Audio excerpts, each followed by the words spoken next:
ಇದೇ ಸಕ್ಸಸ್ ಮಂತ್ರ. ನೀವೇನಾದರೂ ಈ ಸಕ್ಸಸ್ ಮಂತ್ರ ಯೂಸ್ ಮಾಡಿದ್ರೆ ಡೆಫಿನೆಟ್ ಆಗಿ ನಿಮಗೆ ಸಕ್ಸಸ್ ಸಿಗುತ್ತೆ. ಹಾಗೆ ನೀವು ಎಲ್ಲಿ ಸೇರಬೇಕು ಅಂತ ಅಂದ್ಕೊಂಡಿದ್ದೀರೋ ಅಲ್ಲಿ ನೀವು ಸೇರ್ತೀರಾ. ರಮಣಿ ಯೂನಿವರ್ಸಲ್ ಮೆಡಿಟೇಷನ್ಗೆ ಸ್ವಾಗತ. ನಾನು ಈ ವಿಡಿಯೋನಲ್ಲಿ ನಿಮಗೆ ಸಕ್ಸಸ್ ಮಂತ್ರನ ತಿಳಿಸ್ಕೊಡ್ತಾ ಇದ್ದೀನಿ. ಈ ಸಕ್ಸಸ್ ಮಂತ್ರ ತುಂಬ ಜನ ಕಮೆಂಟ್ಸಲ್ಲಿ ಕೇಳಿದ್ದಾರೆ, ಅದಕ್ಕೆ ನಾನು ಹೇಳಬೇಕು ಅಂತ ಇದ್ದೀನಿ. ಸಕ್ಸಸ್ ಮಂತ್ರ ಭಗವದ್ಗೀತನಲ್ಲಿ ಸುಲಭವಾಗಿ ಹೇಳಿದ್ದಾರೆ. ಅದು ಹೇಳಿಕೆ ಅಲ್ಲ, ನಾನು ಲೈಫಲ್ಲಿ ಎಕ್ಸ್ಪೀರಿಯನ್ಸು ಮಾಡಿದ್ದೀನಿ. ಯಾವಾಗ ಪ್ರಾಕ್ಟಿಕಲ್ ಎಕ್ಸ್ಪೀರಿಯನ್ಸ್ ಅಂತ ಬರುತ್ತೋ ಆವಾಗ ನಾನು ನಿಮ್ಮ ಹಾಗೆಯೇ ಏನು ಇರ್ಬೋದು ಪ್ರಾಕ್ಟಿಕಲ್ ಎಕ್ಸ್ಪೀರಿಯನ್ಸು ಅಂತ ಕೇಳಿದಾಗ ನಾನು ಲೈವ್ ಆಗಿ ಮಾತಾಡಿದ್ದೀನಿ ಶ್ರೀಮಂತ್ರ ಹತ್ರ. ಲೈವ್ ಆಗಿ ನಾನು ಅವ್ರ ಹತ್ರ ಕೂತ್ಕೊಂಡು, ನೀವು ಹೀಗೆ ಸಮಾಧಾನವಾಗಿ ಕೂತ್ಕೊಂಡು ಎಲ್ಲವನ್ನು ಮ್ಯಾನೇಜ್ ಮಾಡ್ತಿರಲ್ಲ, ಕೋಟಿಗಳು ಮ್ಯಾನೇಜ್ ಮಾಡ್ತಿರಲ್ಲ ಹೇಗೆ ಅಂತೆಲ್ಲನೂ ನಾನು ಸಕ್ಸಸ್ ಕಂಡಿರೋರ ಹತ್ರ ಹೋಗಿ ಮಾತಾಡಿ ತಿಳ್ಕೊಂಡಿರೋದಿದು. ಮತ್ತು ಥಿಂಕ್ ಆ್ಯಂಡ್ ಗ್ರೋ ರಿಚ್ ಅಂತ ಬುಕ್ಕಲ್ಲೂ ನೀವು ನೆಪೋಲಿಯನ್ ಹಿಲ್ ಬರೆದಿರೋದು ನೀವು ಗಮನಿಸ್ಬೋದು. ತುಂಬ ಜನ ಸಕ್ಸಸ್ ಕಂಡಿರೋರ ಬಗ್ಗೆನೂ ಆ ಬುಕ್ಕಲ್ಲಿ ಬರೆದಿದ್ದಾರೆ. ನಾನು ಈ ಬುಕ್ಕಲ್ಲಿ ಬರೆದಿರೋದು ತಗೊಂಡು, ರಿಚ್ ಡ್ಯಾಡ್ ಪೂರ್ ಡ್ಯಾಡ್ ಏನು ಹೇಳಿದಾರೋ ಅದು ತಗೊಂಡು, ಮತ್ತು ಈ ಲೈವ್ ಆಗಿ ಮಾತಾಡಿ ನಾನು ತಿಳ್ಕೊಂಡಿರೋದನ್ನು ತಗೊಂಡು, ನನ್ನ ಎಕ್ಸ್ಪೀರಿಯನ್ಸ್ನ ತಗೊಂಡು, ಮತ್ತು ಇವನ್ನೆಲ್ಲನೂ ನಾನು ತೂಕ ಹಾಕಿದ್ರೆ ಒಂದು ಮಾತ್ರ ತುಂಬ ಇಂಪಾರ್ಟೆಂಟ್ ಅನಿಸುತ್ತೆ. ಅದಕ್ಕೆ ಒಂದೇ ಒಂದು ಸೆಂಟೆನ್ಸ್ ಬರಿಬೋದು, ಇದೇ ಸಕ್ಸಸ್ ಮಂತ್ರ ಅಂತ. ಏನದು ಸಕ್ಸಸ್ ಮಂತ್ರ ಅಂದರೆ, ಭಗವದ್ಗೀತಾ ಅಧ್ಯಾಯ 1ನೇ ಅಧ್ಯಾಯದಿಂದ 18ನೇ ಅಧ್ಯಾಯವರೆಗೂ ಶ್ರೀಕೃಷ್ಣ ಹೇಳ್ಕೊಂಡು ಬಂದಿದ್ದಾರೆ. ಲಾಸ್ಟಲ್ಲಿ ಒಂದು ಗೋಪ್ಯವಾದ ಮೆಸೇಜ್ ಕೊಡ್ತಾರೆ. ಅಂದರೆ ಲಾಸ್ಟ್ ಅಧ್ಯಾಯ 18ನೇ ಅಧ್ಯಾಯದಲ್ಲಿ ಸೇಮ್ ಟು ಸೇಮೇ ಎಲ್ಲ ಸಕ್ಸಸ್ ಆಗಿರೋರ ಹತ್ರನೂ ನೀವು ಕೇಳಿದ್ರು ಇದನ್ನೇ ಹೇಳ್ತಾರೆ. ಭಗವದ್ಗೀತನಲ್ಲಿ ಭಕ್ತಿ ಬಗ್ಗೆ ಮಾತಾಡಿದ್ದಾರೆ ಅಂತ ಹೇಳ್ತಾರೆ. ಆ್ಯಕ್ಚುಲಿ ಭಕ್ತಿ ಮಾರ್ಗನೇ ಜ್ಞಾನ ಮಾರ್ಗಕ್ಕೆ ಕರ್ಕೊಂಡು ಹೋಗೋದು. ಸೊ ಆ ಜ್ಞಾನ ಮಾರ್ಗ ಯಾವಾಗ ಬರುತ್ತೆ ಅಂದರೆ, ನಮ್ಮನ್ನು ನಾವೇ ಹೊಕ್ಕಿ, ಅಂದರೆ ನಮ್ಮೊಳಗಡೆ ನಾವೇ ನಮ್ಮನ್ನು ತಿಳ್ಕೊಂಡಾಗ ನಮಗೆ ಆ ಸೈಲೆನ್ಸ್ ಬರುತ್ತೆ.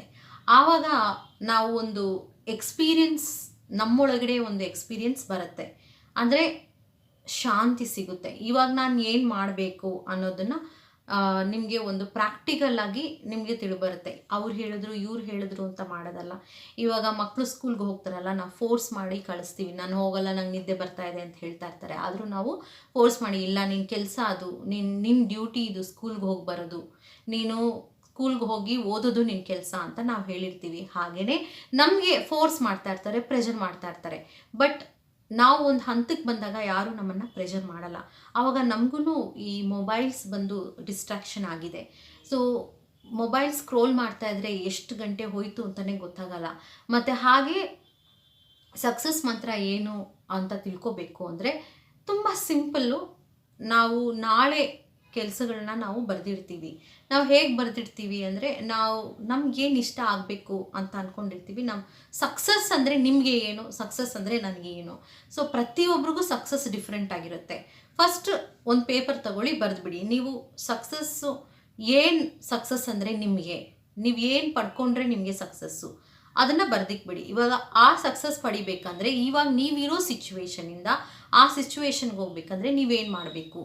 ಈಗ ನೀವು ಕೆಲಸ ಬಿಟ್ಟು ಹೋಗೋಕ್ಕಾಗಲ್ಲ. ಸೊ ಕೆಲಸ ಮಾಡಿಕೊಂಡೆ ಆ ಸಕ್ಸಸ್ ಪಡೆಯುವಂಥದ್ದನ್ನು ನೀವು ಪಾರ್ಟ್ ಟೈಮ್ ಥರ ಮಾಡ್ಬೋದು. ಅದು ಪಾರ್ಟ್ ಟೈಮ್ ಓದೋದಾಗಿರಲಿ, ಪಾರ್ಟ್ ಟೈಮ್ ಕೆಲಸ ಮಾಡೋದಾಗಿರಲಿ, ಅದನ್ನು ನೀವು ಬರಿಬೋದು. ಸೊ ದಿನನಿತ್ಯ ಡೈಲಿನಲ್ಲಿ ನೀವು ಅದನ್ನು ಅಳವಡಿಸ್ಕೋಬೇಕು. ಬರ್ತಾ ಅದೇನಾಗುತ್ತೆ, ಹ್ಯಾಬಿಟ್ ಆಗೋಗುತ್ತೆ. ಸೊ ಬರ್ತಾ ಅದನ್ನು ನೀವು ಎಕ್ಸ್ಪೀರಿಯನ್ಸ್ ಬಂದುಬಿಡುತ್ತೆ, ನಿಮಗೆ ಎಕ್ಸ್ಪರ್ಟೈಸ್ ಆಗಿಬಿಡ್ತೀರಾ. ಆವಾಗ ಏನಾಗುತ್ತೆ, ಯಾವಾಗ ನೀವು ಇಲ್ಲಿ ಸಂಬಳ ನೀವು ತಗೋರ್ತಾ ಇರ್ತೀರೋ ಅದರಲ್ಲಿ 10% ಸೇರಿಕಬೇಕು ನಿಮಗೆ. ಆ್ಯಕ್ಚುಲಿ ಇದು ಮಿನಿಮಮ್ 10% ನೀವು ಸೇವಿಂಗ್ಸ್ ಇಟ್ಕೋಬೇಕು. ಅಕಸ್ಮಾತ್ ಅಷ್ಟೊಂದು ಎಕ್ಸ್ಪೆನ್ಸಸ್ ಬೇಡ, ನಿಮಗೆ ಜಾಸ್ತಿ ಬೇಕು ಇನ್ವೆಸ್ಟ್ಮೆಂಟ್ಗೆ, ನೀವು ಸಕ್ಸಸ್ ಕಾಣಬೇಕು ಅಂದರೆ ಅದಕ್ಕೆ ನೀವು 20%ನ ಇನ್ವೆಸ್ಟ್ಮೆಂಟ್ ಮಾಡಿ 80%ಅಲ್ಲೇ ನೀವು ಎಕ್ಸ್ಪೆನ್ಸಸ್ ನೀವು ನೋಡ್ಕೋಬೇಕು. ಸೊ ಇವಾಗ ಆ 20%ನ ನೀವು ಯಾವಾಗ ಸೇವಿಂಗ್ಸ್ ಮಾಡ್ತಾ ಹೋಗ್ತಿರೋ, ಫೈನಾನ್ಷಿಯಲ್ದು ತುಂಬ ವಿಡಿಯೋಸ್ ಸಿಗುತ್ತೆ, ಅದನ್ನು ನೀವು ನೋಡ್ಕೊಳ್ಳಿ. ಸೊ ಆ ಅಮೌಂಟನ್ನು ತಗೊಂಡು ನೀವು ಏನು ಮಾಡಬೇಕು ಅಂತ ಅಂದ್ಕೊಂಡಿರ್ತೀರೋ, ನೀವು ಆಲ್ರೆಡಿ ಅರ್ಧ ದಾರಿ ಬಂದಿರ್ತೀರ. ಅಂದರೆ ಡೈಲಿ ನೀವು ಅದನ್ನು ಬರ್ಕೊಂಬಂದಿರ್ತೀರ. ಅದನ್ನಲ್ಲಿ ನೀವು ಯೂಸ್ ಮಾಡಿಕೊಂಡು ಲಾಸ್ಟಿಗೆ ನೀವು ಅದನ್ನು ಸಸ್ಟೈನ್ ಮಾಡ್ಕೋಬೋದು. ಅಂದರೆ ಈ ಕೆಲಸನ ಬಿಟ್ಟು ಆ ಕೆಲಸಕ್ಕೆ ಜಂಪ್ ಆಗ್ಬೋದು ಯಾವಾಗ ಮಿನಿಮಮ್ 20 ಲ್ಯಾಕ್ಸ್ ಇರಬೇಕು ನಿಮ್ಮ ಕೈಯಲ್ಲಿ. ಯಾರು ಏನು ಹೇಳಿದ್ರು ಕೆಲಸ ಬಿಡಬೇಡಿ. ನಾನು ಆ ತಪ್ಪು ಮಾಡಿದ್ದೀನಿ, ಅದಕ್ಕೆ ನಾನು ನಿಮ್ಗೆ ಹೇಳ್ತಾ ಇದ್ದೀನಿ. ಯಾರು ಹೇಳಿದ್ರು 10 ಲಕ್ಷ ಇಲ್ಲ 20 ಲಕ್ಷ ಬರೀ ನೀವು 6 ಮಂತ್ಸ್ 5 ಮಂತ್ಸ್ಗೆ ನೀವು ಸಸ್ಟೈನ್ ಆಗೋದಕ್ಕೆ ಆ ಇನ್ವೆಸ್ಟ್ಮೆಂಟ್ ಮಾಡಿ ನೀವು ಬಿಸ್ನೆಸ್ಸಲ್ಲಿ ಮುಂದೆ ಹೋದ್ರೂ ಇಲ್ಲ ಫೇಲ್ ಆದ್ರೂ ನಿಮ್ಮನ್ನು ಕಾಪಾಡೋದಕ್ಕೆ ನಿಮ್ಮ ದುಡ್ಡೇ ನಿಮಗೆ ಬರಬೇಕು. ಅದಕ್ಕೆ ನೀವೇನು ಮಾಡಬೇಕು, ಅದನ್ನ ನೀವು ಕಾಪಾಡ್ಕೊಂಡು ಇಟ್ಕೋಬೇಕು, ಅದನ್ನು ನೀವು ಬಳಸಬೇಕು. ಅಕಸ್ಮಾತ್ ನೀವು ಅದನ್ನು ಸ್ಟಾರ್ಟ್ ಮಾಡೇ ಇಲ್ಲ ಅಂದರೆ ನೀವು ಕೆಲಸ ಮಾಡ್ಕೊಂಡು ಹೋಗುವಾಗ ನೀವು ಸ್ಟಾರ್ಟ್ ಮಾಡಲೇ ಇಲ್ಲ, ನಾನು ಒಂದೇ ಸಲ ಕೆಲಸ ಬಿಟ್ಟು ನ್ಯೂ ಆಗಿ ಸ್ಟಾರ್ಟ್ ಮಾಡ್ತಾ ಇದ್ದೀನಿ ಅಂದರೆ ಅದು ಕಷ್ಟ. ನಾನು 2 ಇಯರ್ಸಿಂದನೂ ಸ್ಟಾರ್ಟ್ ಮಾಡ್ಕೊಂಡು ಬಂದಿದ್ದೀನಿ. 2 ಇಯರ್ಸಿಂದನೂ ನಾನು ಈ ಫೀಲ್ಡಲ್ಲಿ ಹೋಗ್ತಾ ಇದ್ದೀನಿ, ಈ ಫೀಲ್ಡಲ್ಲೂ ಹೋಗ್ತಾ ಇದ್ದೀನಿ. ಆವಾಗ ಎರಡೂ ಬೋಟಲ್ಲಿ ಹೋಗೋಕ್ಕಾಗಲ್ಲ ಅಂತಾರೆ. ಬಟ್ ಇದು 50%, ಇದು 50% ಹಾಗೆ ನಾನು ಯೂಸ್ ಮಾಡ್ಕೊಂಡು ಹೋಗ್ತಾ ಇದ್ದೀನಿ. ಇವಾಗ ನಾನು ನಿಮ್ಮನ್ನು ಕೇಳ್ತೀನಿ, ಸಕ್ಸಸ್ ಮಂತ್ರ ಇದೇನಾ ಮೇಡಮ್ ಅಂತ ಕೇಳ್ತೀರಾ. ಇಷ್ಟು ನಾನು ನಿಮಗೆ ಈಸಿಯಾಗಿ ಹೇಳ್ಕೊಟ್ಟೆ. ನೀವು ಆ ಒಂದು ಸ್ಟೇಜ್ಗೆ ಹೋಗಬೇಕು ಅಂದರೆ ನಮಗೆ ಸ್ವಂತ ಮನೆಯೇ ಇಲ್ಲ. ನಾವು ಫಸ್ಟು ನಮಗಿರೋದಕ್ಕೆ ಸ್ವಂತ ಮನೆ ಮಾಡ್ಕೋಬೇಕು. ಆಮೇಲೆ ನಾನು ಇನ್ವೆಸ್ಟ್ಮೆಂಟ್ ಎಲ್ಲ ಮಾಡೋದು 100% ನಿಜ. ಫಸ್ಟು ನಿಮ್ಮ ಫ್ಯಾಮಿಲಿ ನೀಡ್ಸು ನೀವು ಪೂರೈಸ್ಕೋಬೇಕು, ಆಮೇಲೆ ನೀವು ಸಕ್ಸಸ್ಗೆ ಹೋಗಬೇಕು. ಅಂದರೆ ನಾನು ಹೊಸ್ದಾಗಿ ಬಿಸ್ನೆಸ್ ಸ್ಟಾರ್ಟ್ ಮಾಡ್ತೀನಿ ಅಂದರೆ ನೀವು ಬಿಸ್ನೆಸ್ಗೇ ಸ್ಟಾರ್ಟ್ ಮಾಡಿ ಸುಟ್ಕೊಳ್ಳೋದು ಬೇಡ. ಅದು ಫಸ್ಟ್ ಆಫ್ ಆಲ್ ನೀವು ಫ್ಯಾಮಿಲಿ ಪರ್ಸನ್ ಆಗಿದ್ದರೆ. ನೀವು ಇನ್ನೂ ಫ್ಯಾಮಿಲಿ ಪರ್ಸನ್ನೇ ಇಲ್ಲ ಅಂದರೆ ನೀವು ಅದನ್ನ ಬಗ್ಗೆ ನೀವು ನಿಮ್ಮ ಪ್ಯಾರೆಂಟ್ಸ್ ಹತ್ರ ಎಲ್ಲ ಯೋಚನೆ ಮಾಡಿ ನೀವು ಅದನ್ನು ಡಿಸಿಷನ್ ತೊಗೋಬೋದು. ಇವಾಗ ನಾನು ಇಷ್ಟು ಕ್ಲಿಯರ್ ಮಾಡಿದ್ದೀನಿ. ಫಸ್ಟ್ ಸ್ಟೆಪ್ ಏನು, ಫಸ್ಟು ನಮ್ಮನ್ನು ನಾವು ಅರ್ಥ ಮಾಡ್ಕೋಬೇಕು, ಸೈಲೆನ್ಸ್ ತರಬೇಕು, ನಮಗೇನು ರಿಯಲ್ ಸಕ್ಸಸ್ ಅನ್ನೋದನ್ನು ನಾವು ತಿಳ್ಕೊಬೇಕು.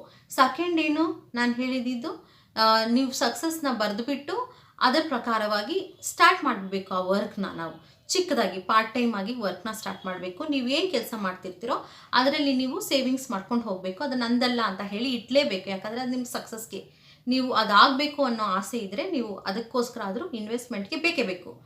ನೆಕ್ಸ್ಟ್ ಥರ್ಡ್ ತುಂಬ ತುಂಬ ಇಂಪಾರ್ಟೆಂಟು, ಇದೇ ಲಾಸ್ಟು, ನೆನಪಿನಲ್ಲಿ ಇಟ್ಕೊಳ್ಳಿ.